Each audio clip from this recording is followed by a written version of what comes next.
Здраво на сите! Ова се мои рецепти и денес ќе правиме англиска пита со колбаси. Ова е традиционален англиски рецепт во кој можете да уживате во сите земји на светот, доколку можете да најдете лиснато тесто и добри колбаси. Смесата со месо се истиснува од колбасот и потоа се замотува во богато лиснато тесто со путер. Доволно ли е примамливо? Да започнеме со состојките. Ќе ви треба 1 кг колбаси, 4 до 5 мали кисели краставички, 500 грама лиснато тесто, едно јајце и млеко за премачкување на лиснатото тесто. Почнете со вадење на смесата со месо од колбасите. Пресечете ги на половина со ножици или пак одсечете ги краевите, истиснете го целото месо и потрудете се ништо да не остане. Следно, исечкајте ги киселите краставички на мали коцкички. Овие краставички се убав прилог за месото од колбасите, но можете да ставите и тиквички или печурки. Одмотајте го изладеното лиснато тесто во форма на голем четвороаголник со еднаква дебелина.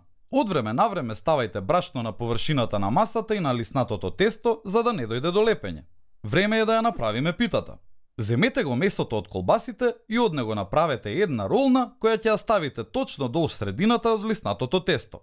Ставете ги исечканите кисели краставички врз месото од колбасите.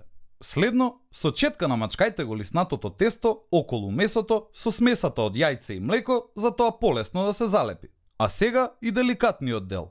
Исечете диагонални ленти дебели околу 5 см од едната страна, а потоа повторете ја постапката и од другата страна, но во спротивен правец. Земете ги лентите и почнете неизменично да ги виткате врз месото од колбасите за да ја покриете питата.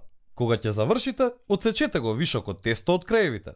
На крај, со четка нанесете обилна количина од смесата од јајце и млеко врз покривката од лиснато тесто. Тоа на питата ќе ја даде прекрасна златна боја додека се пече. Ставете ја питата во рерна на температура од 150 степени 30 минути или додека тестото да добие златно кафена боја без да изгори.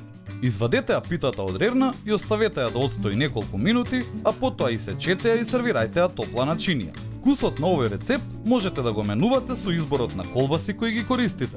Ние ставивме колбаси со лук, но можете да го прашате месарот каков избор има и да одберете колбаси со праз или кашкавал или пак нешто за чинето.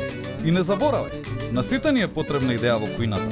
Затоа биди вистински пријател и сподели.